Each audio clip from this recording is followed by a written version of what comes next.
अथ चैनं नित्यजातं नित्यं वा मन्यसे मृतं तथापि त्वं महाबाहो नैवं शोचितुमर्हसि। अथ चैनं नित्यजातं नित्यं वा मन्यसे मृतं तथापि त्वं महाबाहो नैवं शोचितुमर्हसि। जातस्य हि ध्रुवो मृत्युः ध्रुवं जन्म मृतस्य च तस्मादपरिहार्येऽर्थे न त्वं शोचितुमर्हसि। जातस्य हि ध्रुवो मृत्युः ध्रुवं जन्म मृतस्य च तस्मादपरिहार्येऽर्थे न त्वं शोचितुमर्हसि। अव्यक्तादीनि भूतानि व्यक्तमध्यानि भारत अव्यक्तानि धनान्येव तत्र का परिदेवना। अव्यक्तादीनि भूतानि व्यक्तमध्यानि भारत अव्यक्तनिधनान्येव तत्र का परिदेवना। आश्चर्यवत् पश्यति कश्चिदेनम् आश्चर्यवद्वदति तथैव चान्यः आश्चर्यवच्चैनमन्यः शृणोति श्रुत्वाप्येनं वेद न चैव कश्चित्।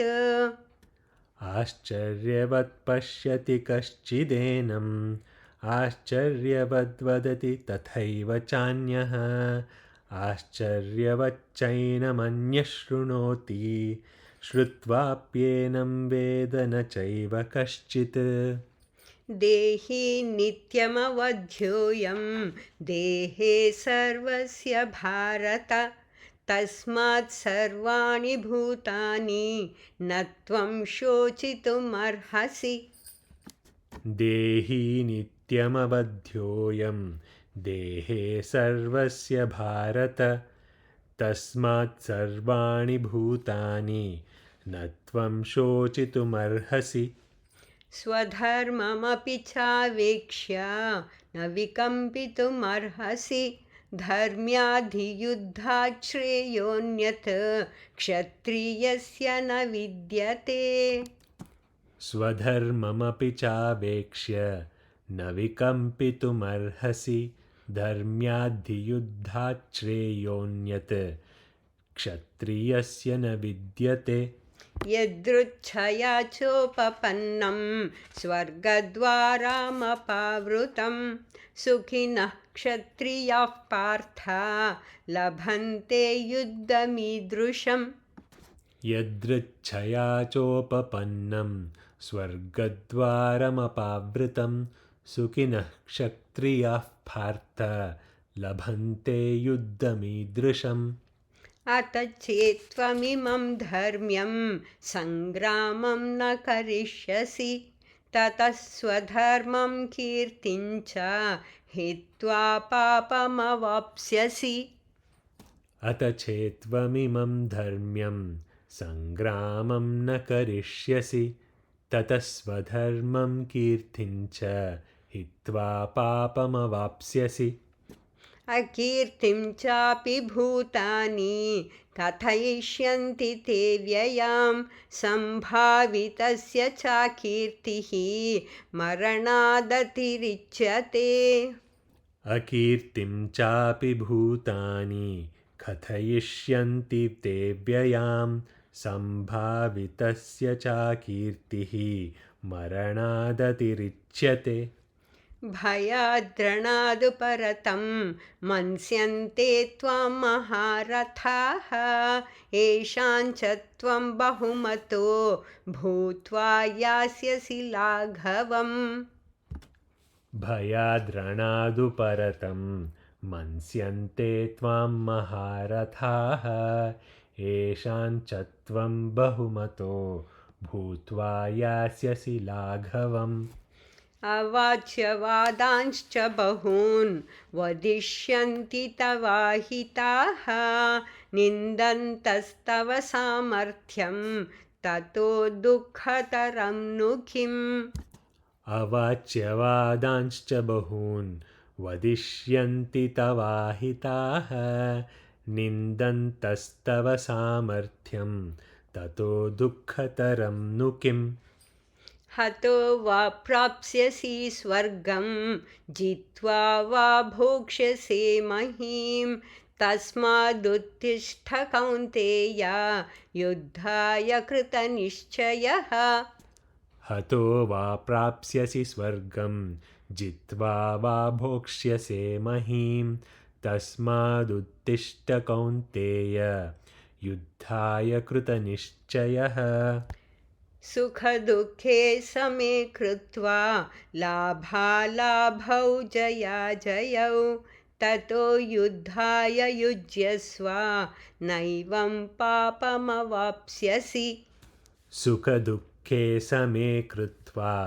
लाभालाभौ जयाजयौ ततो युद्धाय युज्यस्व नैवं पापमवाप्स्यसि एषा ते विहिता साङ्ख्ये बुद्धिर्योगे त्विमां शृणु बुद्ध्या युक्तो यया पार्थ कर्मबन्धं प्रहास्यसि एषा ते विहिता साङ्ख्ये बुद्धिर्योगे त्विमां शृणु बुद्ध्या युक्तो यया पार्थ कर्मबन्धं प्रहास्यसि नेहाभिक्रमनाशोऽस्ति प्रत्यवायो न विद्यते स्वल्पमप्यस्य धर्मस्य त्रायते महतो भयात् नेहाभिक्रमनाशोऽस्ति प्रत्यवायो न विद्यते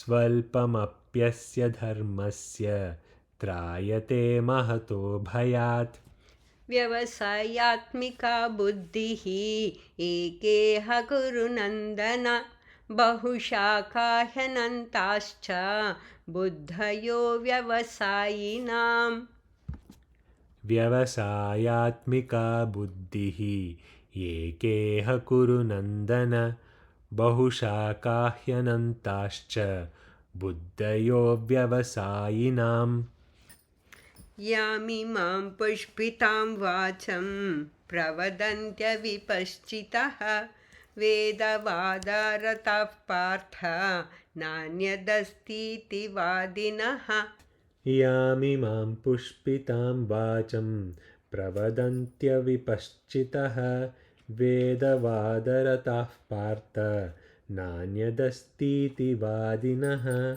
कामात्मनः स्वर्गपराः जन्मकर्मफलप्रदां क्रियाविशेषबहुलां भोगैश्वर्यगतिं प्रति कामात्मानः स्वर्गपराः जन्मकर्मफलप्रदां क्रियाविशेषबहुलां भोगैश्वर्यगतिं प्रति भोगैश्वर्यप्रसक्तानां तयापहृतचेतसां व्यवसायात्मिका बुद्धिः समाधौ न विधीयते भोगैश्वर्यप्रसक्तानां तयापहृतचेतसां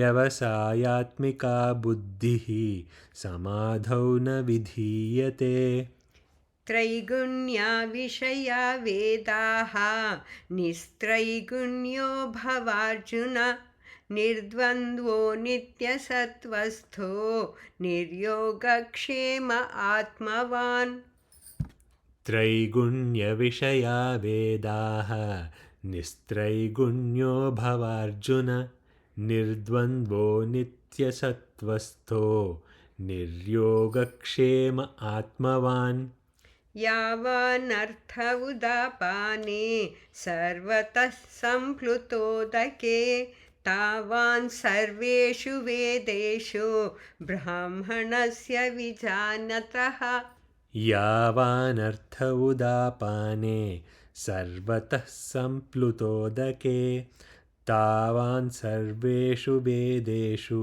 ब्राह्मणस्य विजानतः कर्मण्येवाधिकारस्ते मा फलेषु कदाचन मा कर्मफलहेतुर्भुः मा ते सङ्गोऽस्त्वकर्मणि।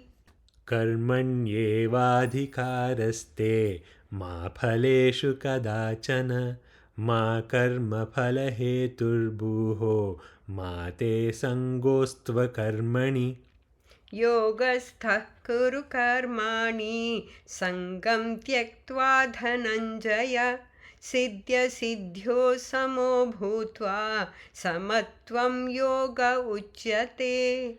योगस्थः कुरु कर्माणि सङ्गं त्यक्त्वा धनञ्जय सिद्ध्यसिद्ध्यो समो भूत्वा समत्वं योग उच्यते।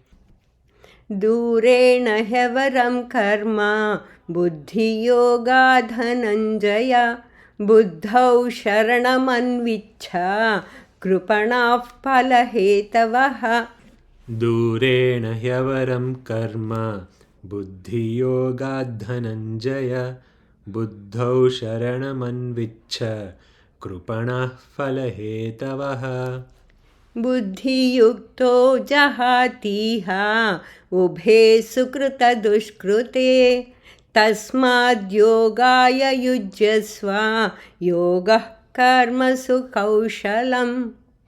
बुद्धियुक्तो जहातीह उभे सुकृतदुष्कृते तस्माद्योगाय युज्यस्व योगः कर्मसु कौशलम्।